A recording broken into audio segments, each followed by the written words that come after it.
তুমি কি এখন আগের মতো সেই বাংলাদেশের জাতীয় মাছ কি পাঙ্গাস বলো না অন্য কোনো মাছ আছে? ইলিশ মাছ, মাশাআল্লাহ। আল্লাহ বারো ইংরেজি 12 মাস পারেন?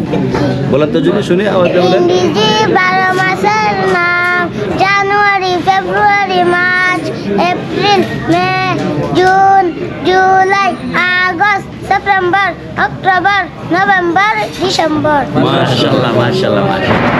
মদিনায় এসেও ভাইরাল সেই রিফাতের বেশ জনপ্রিয়তা দেখলাম। রাঁধুনি রেস্তোরাঁতে তাকে নিয়ে যেন হুলস্থুল পড়ে গেল। যেই যার মতো ছবি তুলতে শুরু করলো, সেলফি তুলতে শুরু করলো। রিফাত বলো, খাবার কেমন লাগলো এই রেস্টুরেন্টে? ভালো। কি খাইছো তুমি? ভাত খেয়েছি। কি দিয়ে ভাত খাইছো? মাছ দা। কি মাছ? বল মাছ দা। বল মাছ। তুমি কি এখন জানো জাতীয় মাছ কি? ইলিশ। ইলিশ? বাহ, শিখে ফেলাই। ক্লাসে শিক্ষক প্রশ্ন করছেন, আমাদের জাতীয় মাছ কি? এক ছোট্ট শিশু আত্মবিশ্বাসের সঙ্গে চিৎকার করে উত্তর দিল, জাতীয় মাছ পাঙ্গাস। অবশ্যই শিশুর বক্তব্য ছড়িয়ে পড়েছিল সামাজিক যোগাযোগ মাধ্যমে।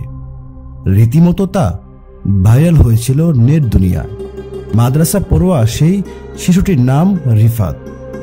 কিছুদিন আগে সেই রিফাত উমরা পালনের জন্য সৌদি আরব গিয়েছিলেন। পবিত্র কাবা শরীফে শিশু রিফাতের মুখে উচ্চারিত হয়েছিল লাব্বাইক আল্লাহুম্মা লাব্বাইক মধুর ধ্বনি। রিফাতের সঙ্গে আমার দেখা হয়ে যায় মদিনার রাঁধুনি নামের একটি রেস্টুরেন্টে, যে রেস্টুরেন্টে আমরা উভয়ই মেহমান হিসেবে হাজির হয়েছিলাম। এখানে রিফাতের সঙ্গে পেয়ে যায় তার সেই শিক্ষককেও। রিফাতের মাদ্রাসার শিক্ষক সহ মোট 6 জন পবিত্র উমরা পালন করতে এসেছেন। সৌদি প্রবাসী শাহজাহান মিয়া নামের একজন তাদের এই উমরা করাতে নিয়ে এসেছেন। আজ রিফাত ও তার শিক্ষকের সঙ্গে নানা বিষয়ে আলাপ করব এবং তাদের হজের অভিজ্ঞতা সম্পর্কে জানব।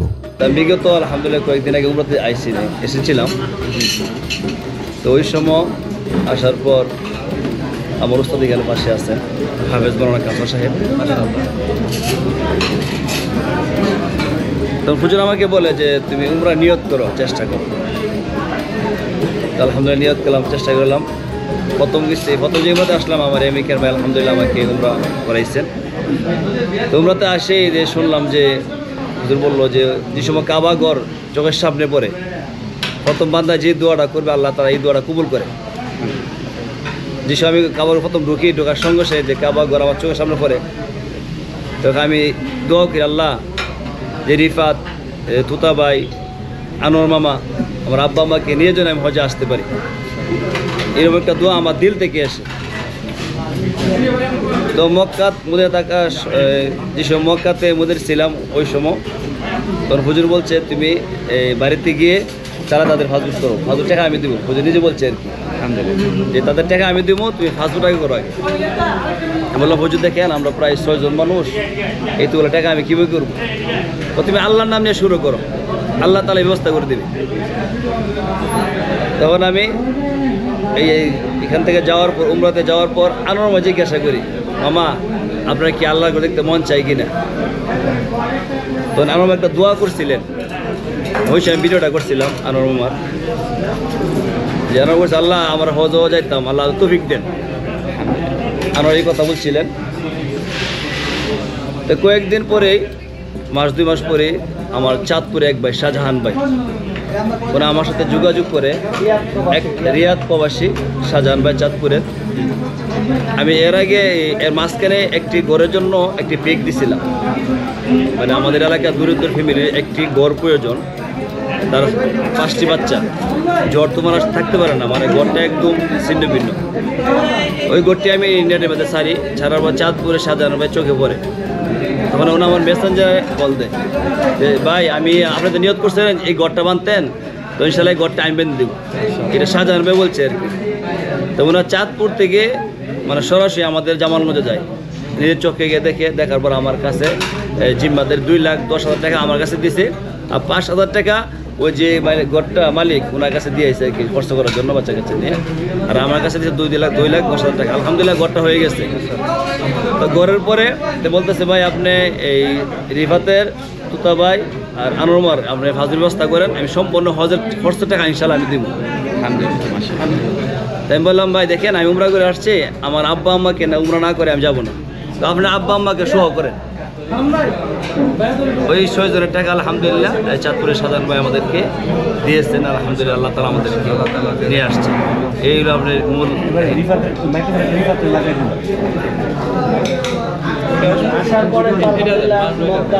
জি জি প্রবাসী ভাইদের মেহমানদারি এবং মদিনায় আসার পরে আলহামদুলিল্লাহ সবাই আমাদের কেমন দেখে অত্যন্ত আনন্দিত। আমরাও আলহামদুলিল্লাহ সবাই আলহামদুলিল্লাহ ভালো আছি। আলহামদুলিল্লাহ আমি ভালো আছি, আপনি ভালো আছেন নি? আলহামদুলিল্লাহ সবাই ভালো। আল্লাহর ঘর দেখার পরে কেমন লাগছে? আলহামদুলিল্লাহ ভালো লাগছে। তুমি কি এখন আগের মতো সেই বাংলাদেশের জাতীয় মাছ কি পাঙ্গাস বলো না অন্য কোনো মাছ আছে? ইলিশ মাছ। ইলিশ মাছ, মাশাআল্লাহ। জাতীয় মাছ কি এখন ইলিশ? ইলিশ না পাঙ্গাস? ইলিশ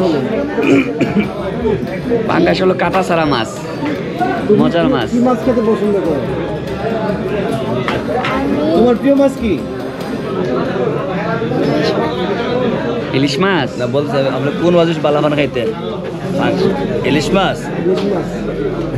রিফ আপনার ভিডিও তো অনেক জোরে জোরে কথা বলতো আগে। তুমি যে মদিনাতে রাধুনী রেস্টুরেন্টে এখন আছো, এখানে কি মাছ খাবা কি? আপনি একটু বলেন। এখন যে আমরা আইছি এখন কি মাছ খাইবেন? ইলিশ মাছ। ইলিশ মাছ খাইবেন? মাশাআল্লাহ। ইলিশ মাছ। আচ্ছা আর কি খাবেন? আরবি 7 দিনের নামটা একটু শুনাইতে। আপনিতে কোনটা সহজ হবে ওর জন্য? ইংরেজি কইবা না বাংলা কইবা? ইংরেজি 7 দিনের নাম বলেন। ইংরেজিতে ইংরেজি 7 দিনের নাম আওয়াজ দিয়ে বলেন। ইংরেজি 7 দিনের নাম Saturday, Sunday, Monday, Tuesday, Wednesday, Thursday, Friday. মাশাআল্লাহ মাশাআল্লাহ বারো মাসের নাম পারেন? বারাকাল্লাহ। কি? ইংরেজি 12 মাস পারেন? বলেন তো যদি শুনি আওয়াজ দিয়ে বলেন। ইংরেজি 12 মাসের নাম January, February, March, April, May, June, July, August, September, October, November, December. মাশাআল্লাহ মাশাআল্লাহ মাশাআল্লাহ। রিফাত এখন দেশের গণ্ডি পেরিয়ে প্রবাসী বাংলাদেশিদের কাছেও বেশ জনপ্রিয়। মদিনার এই রেস্টুরেন্টে এসে সেটা স্বচক্ষেই যেন আমি দেখলাম।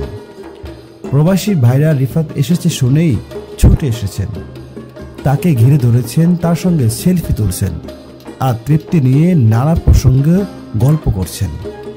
বিষয়টি দেখে বেশ মুগ্ধ হলাম।